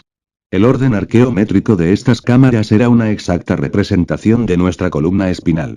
El iniciado iba pasando de cámara en cámara, conforme su fuego sagrado del Kundalini subía cañón por cañón, es decir, vértebra por vértebra. Indudablemente, cada uno de los 33 cañones corresponden a una de esas cámaras. Así pues, en cada cámara se le recibía al iniciado con una gran fiesta. El ascenso del Kundalini a través de cada cañón es lento, minucioso, y difícil. Cada cañón tiene sus pruebas y sus condiciones especiales de santidad. Sin embargo, uno puede acelerar el ascenso del Kundalini, pero esto cuesta mucho dolor, y muchas amarguras y penalidades. Esos antiguos misterios del viejo Egipto, y esas 33 cámaras, hay que buscarlas ahora dentro de nosotros mismos, en los mundos internos. Los antiguos misterios se encuentran ahora en los mundos internos, y conforme el fuego sagrado va ascendiendo por nuestra espina dorsal, vamos siendo recibidos en cada una de las 33 cámaras sagradas. Los 3 cañones de nuestra cabeza, son los que más lágrimas cuestan, allí hay que pasar por indecibles amarguras que hay que soportarlas en carne viva. Necesidades, cárceles, enemigos, miseria, etc. Eso es terrible, cada uno de esos cañones, vértebras o pirámides hay que pagarlo con pruebas indecibles. Pero el valeroso se lanza a tomar el cielo por asalto cueste lo que cueste. Los mantras más poderosos que se conocen para despertar el Kundalini son los siguientes. Candil, Bandil, RRRRRR. Hay que subir la voz en la primera sílaba de cada palabra, y bajarla en la sílaba segunda de cada palabra, en forma de canto. Y la letra R hay que vocalizarla como imitando el sonido de los cascabeles de la serpiente cascabel, en forma aguda, o como el sonido de un motor, pero en forma aguda. Todas estas cosas he estado meditando hoy. Dicen que el abogado me sacará de esta cárcel, y yo espero que sea rápido. No me avergüenzo de decir que estuve en la cárcel, y por eso escribo, para que los hombres de Acuario conozcan las amarguras por las que tuvo que pasar su avatar aún peor. Las gentes de este siglo XX no me entienden, pero me entenderán los hijos de Acuario. Así pues, hermanos de Acuario, oídme bien. Los hombres del siglo XX fueron unos bárbaros, y entraron al abismo. Vosotros disfrutaréis de paz, mientras ellos estén encerrados en el abismo, pero cuando ellos vuelvan a salir del abismo, la tierra se llenará nuevamente de horribles tinieblas. Aprovechad, pues, los 2000 años de luz. Realizaos a fondo, y preparaos para hacerles frente a las tinieblas de Capricornio. No hay duda de que este escenario mundial, donde se desarrolla la gran batalla entre los poderes de la luz y de las tinieblas, tendrá que ser cambiado por un nuevo escenario. Y vi un cielo nuevo, y una tierra nueva. Porque el primer cielo y la primera tierra se fueron, y el mar ya no es. Versículo 1, capítulo 21. Apocalipsis. Aquí se habla claro y preciso sobre un cambio geológico de la corteza terrestre. Yo he estado investigando a fondo los polos norte y sur de la Tierra y veo que estos dos polos se están volviendo completamente etéricos. Los grandes exploradores de la Antártida afirman que ese continente es un mundo de imágenes. Esas imágenes flotan en la atmósfera polar. Así pues, los polos de la Tierra se están eterizando. En un futuro esos polos se convertirán en el eje ecuatorial de la Tierra, debido a un movimiento de la Tierra conocido con el nombre de precesión de los equinoccios, o sea retrogradación. El eje de la Tierra se va desviando poco a poco, y en el futuro la Antártida será habitada por la humanidad divina. También se descubrirá en el Polo Norte un continente donde vivirá más tarde la humanidad divina. Hoy los continentes polares son inhabitables, están rodeados de agua, nieve y hielo, por ello el Apocalipsis dice lo siguiente. Después me mostró un río limpio de agua de vida, resplandeciente como el cristal, que salía del trono de Dios y del Cordero. Versículo 1, capítulo 22 Apocalipsis. Observando clarividentemente el continente de la Antártida, vemos en el futuro, a una humanidad divina viviendo en gran felicidad. Y yo, Juan, vi la santa ciudad, Jerusalén nueva, que descendía del cielo, de Dios, dispuesta como una esposa ataviada para su marido. Y oí una gran voz del cielo que decía, He aquí el tabernáculo de Dios con los hombres, y morará con ellos. Y ellos serán su pueblo, y el mismo Dios, será su Dios con ellos. Y limpiará Dios toda lágrima de los ojos de ellos. Y la muerte no será más. Y no habrá más llanto, ni clamor, ni dolor. Porque las primeras cosas son pasadas. Versículos 1, 2, 3, 4, capítulo 21, Apocalipsis. En la Antártida solo podrán vivir los verdaderos iniciados, los auténticos discípulos de nuestro Señor el Cristo. El resto, es decir, el grueso de la humanidad irá al abismo inevitablemente. Por ello el Apocalipsis nos advierte así. Mas a los tenebrosos e incrédulos, a los abominables y homicidas, a los fornicarios y hechiceros, y a los idólatras, y a todos los mentirosos, su parte será en el lago ardiente con fuego y azufre, que es la muerte segunda. Versículo 8, capítulo 21, Apocalipsis. La muerte segunda es horrible, aquellas personalidades divorciadas del íntimo entregadas al fuego de las pasiones, se van desintegrando poco a poco en el Avicii. El Avicii es un estado de conciencia sumergido, cuyo centro material de gravitación cósmica, es la luna negra, llamada por los astrónomos Lilith. El Avicii es un plano de conciencia sumergida. El Avicii es el lago ardiendo con el fuego pasional. El Avicii es un mundo sumergido, el abismo. Y es doloroso decirlo, pero la evolución humana fracasó, y la humanidad está cayendo, casi en su totalidad, en el horrible abismo. No hay duda de que en Capricornio muchas de las almas que experimentaron el dolor del abismo al fin se resuelvan a seguir las enseñanzas del Cristo. Pero hay de aquellas almas que al iniciarse Sagitario no se hayan arrepentido de sus pecados, porque entonces volverán al abismo para siempre, y serán atormentadas por siempre jamás. Así pues, el nuevo escenario de la evolución humana será la Antártida, y un continente del Polo Norte, que aún no ha sido descubierto. Los actuales continentes se irán hundiendo en el fondo del mar, poco a poco. Y el porvenir de la humanidad está en los polos. Cuando los polos actuales se conviertan en el eje ecuatorial de la Tierra, ya los continentes polares se hallarán totalmente eterizados, y así tendremos que la futura Tierra será etérica. Los polos de la Tierra son actualmente el escenario de una poderosa transmutación alquimista. Aire, agua, tierra y hielo, están en este momento transmutándose en substancias etérico-materiales. Algo, dijéramos, físico-etérico, o etérico-físico. Así pues, la futura Jerusalén, será la tierra etérica de mañana. Todo el día 17 ha sido para mí de esperanzas en mi libertad, y veo presos que salen libres, y sigo yo aguardando pacientemente mi boleta de libertad.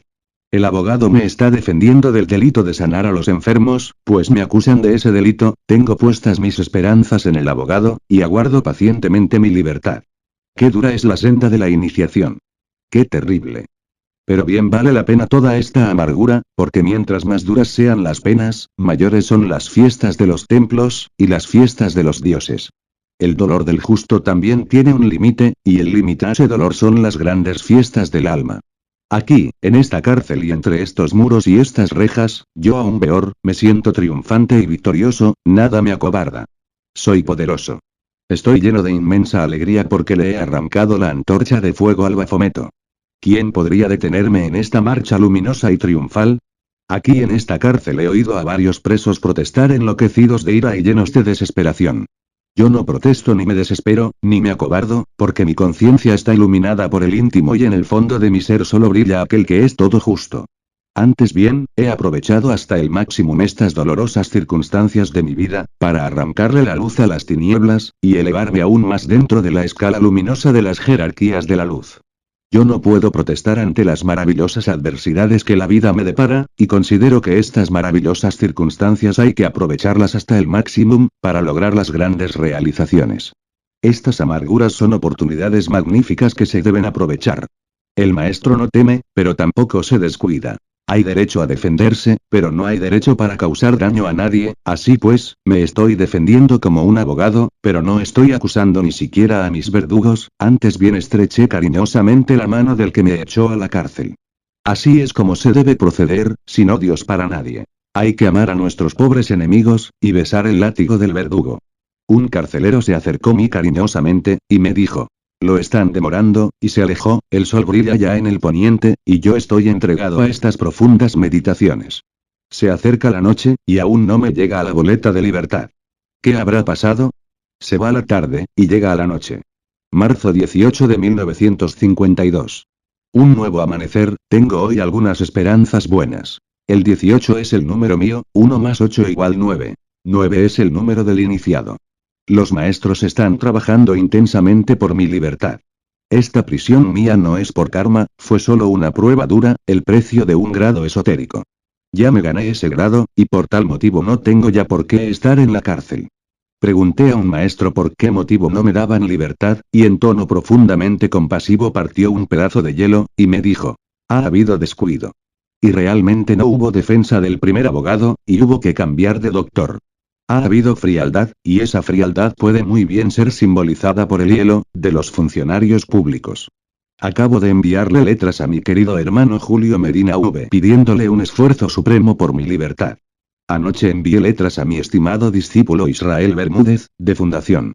El frater Bermúdez es médico, y le he pedido el favor de que venga a libertarme de las garras de los médicos de la ciencia oficial. Los maestros de la logía blanca, reunidos en formidables cadenas, están luchando por mi libertad, pero todo es dual en la creación. Hay necesidad de otra intensa actividad en el mundo físico por parte de mis amigos, para lograr mi libertad. Un trabajo de alta magia debe ir acompañado de otro trabajo en el mundo físico para lograr éxito rápido. Y así es como se logran los grandes éxitos de la vida. En estos instantes, me ha saludado cariñosamente un detective amigo y me dice que el caso mío no tiene importancia. Me informa que mi abogado está en la alcaldía, y que ese abogado me pondrá en la calle, yo digo en mis adentros. Aguardaré pacientemente, veo movimiento en esta cárcel, algunos presos se visten alegres para salir en libertad, y yo sigo aguardando con paciencia mi libertad. Acabo de recibir visita de Julio Medina V, y me informa que no hay motivo para que yo esté detenido en esta cárcel, puesto que no hay ni siquiera auto de detención para mí. El frater Julio Medina V se muestra optimista, y me informa que el abogado afirma que hoy mismo me pondrá en libertad. Julio Medina V, el autor de aquel formidable prefacio que adorna mi obra titulada La Revolución de Bell, ha tenido piedad por mí, y él mismo me ha financiado mi defensa, y está luchando por mi libertad. En el vestíbulo del santuario Julio Medina V hace un estudio a fondo sobre el sistema carcelario, y llega a la conclusión de que el sistema carcelario como método de corrección, no sirve, pues como él mismo dice, el mal no se combate con el mal, sino con el bien mismo. Y en los hechos, el sistema carcelario, como método correctivo, ha fracasado. Julio Medina V, con su pluma diamantina, esboza en su maravilloso estudio, un nuevo sistema de reforma humana, que indudablemente será acogido por la humanidad de Acuario. Hasta la fecha actual del siglo XX, ningún delincuente se ha corregido en la cárcel. Las cárceles son lugares de corrupción, y allí muchos que no eran ladrones, se vuelven ladrones y criminales. El plan de Julio Medina V consiste en reemplazar las cárceles por campos agrícolas. Darle a cada penado una parcela de tierra para que la cultive, y una casa para que viva en ella con su mujer y sus hijos, a fin de evitar el problema sexual de las cárceles. Tener una caja de ahorros para penados, en esa caja guardarían los penados el producto monetario de sus ventas agrícolas. Y así, el día en que el preso saliera de la granja agrícola, tendría con qué trabajar en sociedad. Tener psicólogos expertos que estudiaran las aptitudes de cada penado, y se las cultivarán en colegios o institutos establecidos dentro de las granjas agrícolas. Y así podrían salir de esas cárceles médicos, dentistas, zapateros, ingenieros, etc. Tener salones de cine ilustrativo, bibliotecas, salas de conferencias, etc. Sugiere Julio Medina V que en lugar de guardianes se podrían establecer alambres eléctricos de alta tensión, alrededor de los extensos campos agrícolas. Julio Medina V acogió este plan de un hombre con visión de águila, y lo desenvolvió maravillosamente dentro de su formidable estudio titulado En el vestíbulo del santuario. Reformar, significa volver a formar, y no se puede volver a formar con el mal sino únicamente con el bien, y por ello creo que el plan que Julio Medina V esboza en el vestíbulo del santuario, está llamado a cumplir una formidable misión en el futuro. He ahí por qué es imposible separar el vestíbulo del santuario, del resto del texto titulado La Revolución de Bell, y es que esa obra está llamada a ser la base cultural de Acuario, lo mismo que el matrimonio perfecto. Otro punto formidable del vestíbulo del santuario, por Julio Medina V, es el problema económico del mundo.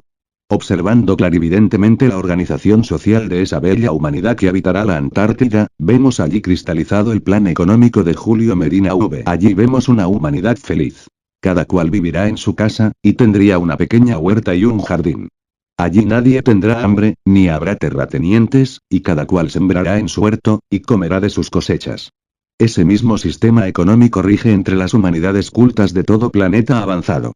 Y la humanidad terrícola tendrá que adaptarse a ese orden cósmico sideral. Por todo ello, considero que el vestíbulo del santuario cristalizará totalmente en el futuro y entonces todo el mundo tendrá que admirar al coloso que escribió este estudio. Estas han sido mis reflexiones en esta mañana llena de esperanzas en mi libertad. Ha llegado el sol hacia el cenit del cielo, y yo todavía en esta cárcel. Los gendarmes reparten algunas monedas a los presos para que estos se alimenten, o manden comprar comestibles. Entran algunos almuerzos, y yo hundido en mis reflexiones, sigo meditando y escribiendo. Al almuerzo me trajo un amigo, copia de la defensa que presentó mi abogado, solicitando mi libertad inmediata. La defensa es magnífica, y creo que triunfaré. Sin embargo, no me impaciento, yo he llegado a la conclusión de que la serenidad es una verdadera coraza que nos hace fuertes y poderosos.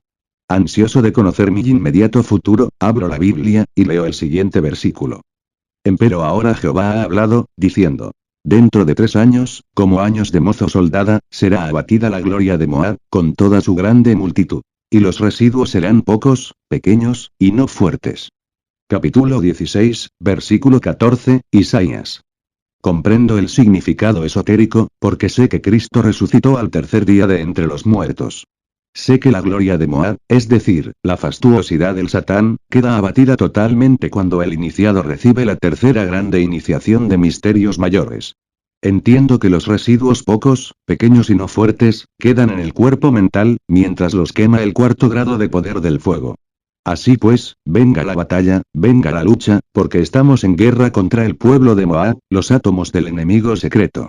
Ya el sol se acerca hacia su ocaso, y aun cuando todavía estoy en la cárcel, puedo dar por felizmente terminado el día 18 con una esquela que Julio Medina V me acaba de enviar. Dicha esquela dice así. Mi caro frater.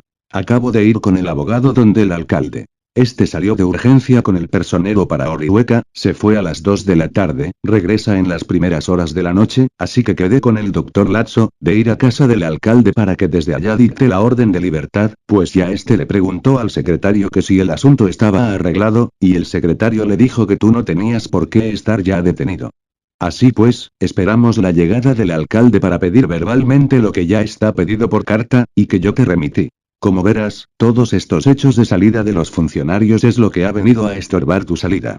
El abogado anduvo rápido en las diligencias, pues te habían levantado un sumario, y para hacer un sumario hay que oponer pruebas. Así pues, no hemos dejado un instante, y puedes tener la seguridad, que tu salida se cumple tan pronto llegue el alcalde. Tuato. S.S. y compadre. J. Medina. Así pues, el día 18 recibí la palabra de libertad y mi abogado y el doctor Lázaro Lazo ganó el pleito con una defensa formidable. Aquello fue toda una pieza jurídica monumental. El día 18 fue pues, un verdadero triunfo para mí. Marzo 19 de 1952. Ya el pleito está ganado, y solo falta que el alcalde entre en su oficina para que me dé la boleta de libertad. Hoy celebran la fiesta de San José, y hoy que el alcalde dice que está parrandeando. Un discípulo me informó que a las 10 a.m., el alcalde irá a la oficina, dice para darme la boleta de libertad. Yo me pregunto a mí mismo. ¿El alcalde abandonará, aunque sea momentáneamente, la parranda para acordarse de mi humilde persona? 2 discípulos fieles vinieron desde Barranquilla de visitarme. Yo contesté sus saludos diciéndoles. Aquí me tienen encerrado en esta cárcel, dice por el gravísimo delito de curar enfermos. Los 2 discípulos me contestaron pensativos. ¿De manera que hacer bien lo toman como mal? Enseguida les seguí mi conversación diciéndoles. Aquí me siento alegre y poderoso, nada me acobarda, y he convertido mi cárcel en un monasterio. Así es como se ganan grados esotéricos. Hablé algo más con mis discípulos, y ellos se retiraron pensativos, esperanzados en que a las 10 de la mañana habré de salir en libertad. Pero yo me sigo preguntando, ¿dejará el alcalde su parranda por acordarse de mí? Efectivamente, ya pasó la hora de las 10 a.m. citada por el alcalde. Se acercan las 11 de la mañana y el alcalde no ha ido a la oficina. Está parrandeando. Mi abogado y don Julio Medina V han concurrido al palacio a la hora fijada por el alcalde, pero todo ha sido inútil, el alcalde no ha llegado, está parrandeando. Ciertamente, hoy es día de la fiesta de San José, y no hay servicio de oficinas. Pero el alcalde dio su palabra anoche de que a las 10 a.m. iría a su despacho, únicamente por extenderme la boleta de libertad, y sin embargo la palabra no fue cumplida. ¿Por qué? Hace algunos años atrás, no se necesitaban tantos documentos, ni tantos certificados, ni tantos requisitos para hacer un negocio. Un hombre daba su palabra y la palabra de ese hombre, era un documento. Hoy las cosas han cambiado, ya el hombre ha perdido la noción de la responsabilidad de la palabra, y hasta en las oficinas judiciales ya solo se admite la tinta y el papel. En tiempos antiguos se prohibía a los iniciados hablar públicamente de los viejos cataclismos, por temor de traerlos nuevamente a la existencia. Los iniciados sabían bien que la palabra tiene íntima relación con los 4 elementos de la naturaleza, y que hablar de un cataclismo, es tanto como evocarlo y traerlo nuevamente a la existencia. Y por ello se prohibía a los iniciados hablar de las viejas catástrofes fuera del templo. Toda palabra cristaliza mediante los tatuas, y así es como la humanidad se ha creado su vida actual, desastrosa y terrible, mediante el poder de la palabra. En la pasión de nuestro Señor Jesucristo, era imposible que faltara el gallo. Este animal simboliza al verbo. En la alta masonería esotérica, el chakra laríngeo está representado por el grado oculto del gallo. Cuando el kundalini llega al cañón o vértebra relacionada con la glándula tiroides, canta el gallo de la pasión. Todo el poder del verbo reside en la fuerza sexual del gallo. Las 5 vocales de la naturaleza. I, E, O, U, A viven resonando en toda la naturaleza. La vocal I hace vibrar las glándulas pituitaria y pineal, y nos confiere el poder de la clarividencia. La vocal E hace vibrar la glándula tiroides, y nos confiere el poder del oído oculto. La vocal O hace vibrar el centro del corazón, y nos confiere la intuición. La vocal U nos despierta el plexo solar, y nos confiere el poder de la telepatía. La vocal A nos despierta los chakras pulmonares, y nos confiere el poder de recordar las reencarnaciones pasadas. 1 hora diaria de vocalización nos abre todos estos poderes ocultos. Se vocalizarán así. Prolongando cada vocal, I, E, O, U, A. María Magdalena se llenó de terror cuando oyó el silbido del Foat y escuchó la palabra Tibo, que sentenciaba al Cristo a la tragedia del Gólgota. María estaba al pie de una muralla cuando escuchó con sus oídos espirituales la sentencia terrible. Y es que en la eternidad existe un lenguaje sagrado en que parlamos todos los maestros de la humanidad. Esa es la lengua de oro, en que parlan los dioses y los ángeles. Ese es el verbo creador. Talita Kumi, dijo el Cristo cuando verificó un trabajo de resurrección. Talita Kumi es un mantra para resucitar muertos. Wiracocha dice: al que sabe, la palabra de poder. Nadie la pronunció, nadie la pronunciará, sino aquel que lo tiene encarnado. Es decir, aquel que ya se realizó a fondo. Veamos algunas palabras del gran verbo de luz. Airu, palabra de saludo, Aodón, aflicción, Masleim, deber, Shu, indecoroso, inmodesto, etc., Pitres, cañones o vértebras de la columna dorsal, venarlo, venerarlo, presem, superior, reidististina, reinstituya, equidencias, perjuicios. El Cristo enseñó un gran mantra para curar a los enfermos. Epata, sea abierto, para abrir los oídos de los sordos y tartamudos. Capítulo 7, versículos 32, 33, 34, 35, 36, 37, San Marcos. Todo este gran verbo de la luz es un lenguaje sublime. Veamos algunas otras palabras del gran verbo de oro. Andudu. Ururu. Cuyo. Estas 3 palabras las pronuncian los profetas en meditación profunda, para profetizar, y entonces contemplan extáticos el porvenir. Ja. La caña, o la sagrada caña de nuestra columna espinal. K. Árbol lechoso argentino. Simboliza la sangre redentora. Brahme. Adán Eva. Masculino femenino, causa de todo lo existente. El verbo de la luz es un verbo infinito, y los dioses lo usan para crear. Las raíces últimas de todas las lenguas se encuentran en esa gran gramática cósmica universal, que otrora parlaban los hombres de la Arcadia. Esos eran los tiempos en que los ríos manaban leche y miel, esa era la época de los titanes. En el principio era el verbo, y el verbo era con Dios, y el verbo era Dios. Este era en el principio con Dios. Todas las cosas por él fueron hechas. Y sin él nada de lo que es hecho, fue hecho.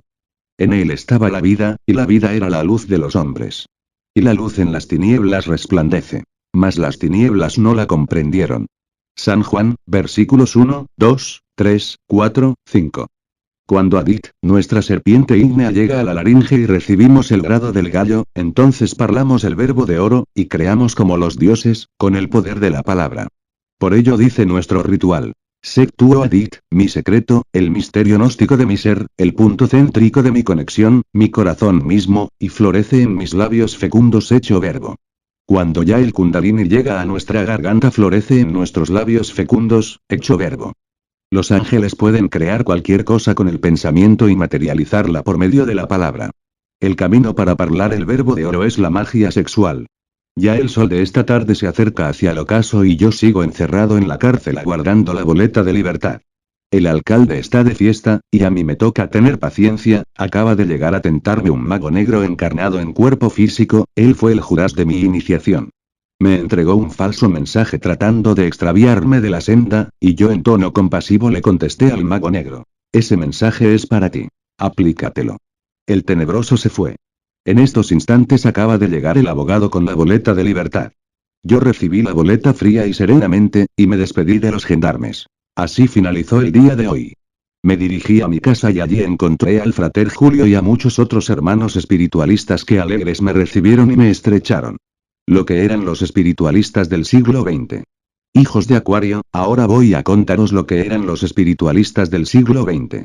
Toda una horda de pseudosapientes se disputaban la supremacía más abyecta y abominable que haya conocido la historia del mundo. Diariamente se fundaban nuevas escuelas que hacían las promesas más halagadoras y que realmente no tenían en el fondo más objetivo que los portamonedas. Rojistas, teosofistas, rosacrucistas, espiritistas, cherencistas. Tentistas de capirote, y roscas similares en cada país, y sus más infinitas variedades de aromas y matices, se trababan en una lucha terrible por la supremacía, dentro de la más enconada competencia que nunca jamás antes se había conocido entre la mercadería de almas. Por donde quiera aparecían constantemente innumerables impostores fingidos maestros y hasta avatares. Todos ellos asumían las poses pietistas más variadas, y pronunciaban las más elocuentes conferencias que centenares de mentecatos aplaudían llenos de loco frenesí. Esos eran los espiritualistas del siglo XX. ¿Qué estudiaban? Teorías. ¿Qué leían? Teorías. ¿Qué sabían? Teorías. Todos ellos estaban llenos de fornicaciones, adulterios, y cuando yo aún peor los invitaba a la castidad y les enseñaba la poderosa sabiduría de la culebra sagrada, entonces llenos de miedo me contestaban que la castidad científica era un imposible, y así ni entraban ellos al Edén, ni dejaban entrar a los demás. Esos eran los espiritualistas del siglo XX. Todos ellos rechazaban los mensajes de los mundos superiores, y solo se aplicaban a aquellas escuelas que les permitiesen fornicar. Esas gentes ni veían ni oían, ni entendían el lenguaje de la luz, y solo sabían discutir teorías y más teorías. Esos eran los espiritualistas del siglo XX. Cuando yo, aún peor, comprendí el orgullo y vanidad de aquellas gentes, le di la espalda a esas camarillas de santurrones, y me fui con los hijos del pueblo. Me fui con los humildes, con los sencillos, con los pobres parias de la vida, con los hijos del pueblo. Ese pueblo torturado, ese pueblo abatido y humillado diariamente por los malvados, y lleno de euforía, exclamé. Señor, Señor. Señor. He aquí tu pueblo, tan sencillo y tan sabio como el signo de Acuario, tan grande como las pirámides de Egipto, tan fogoso y tan heroico como las gestas revolucionarias de los hijos del fuego. Ahora sí podemos exclamar desde las cumbres del Calvario. Deo Jubanti. Hemos hecho una raza de dioses. Hemos hecho una raza de héroes, una nueva progenie de ángeles. Guerreros, a la batalla. Que la paz sea con la humanidad entera. Aún peor. Finis. Mayo 9 de 1952. Santuario de la Sierra Nevada de Santa Marta. Hoy he estado meditando en la sabiduría de la serpiente. Realmente Max Heindel escribió libros que hoy resultan anticuados. El concepto Rosacruz del cosmos, no le sirve a nadie. Páginas y páginas enteras, llenas de teorías y más teorías que no llegan a ninguna conclusión práctica. Cosmogonías ampulosas y nada de realizaciones efectivas, ese es el misticismo heindelista. Max Heindel no llegó a ser maestro de misterios mayores, y hoy esas obras ya no sirven para nada. Hay que ser práctico, querido lector.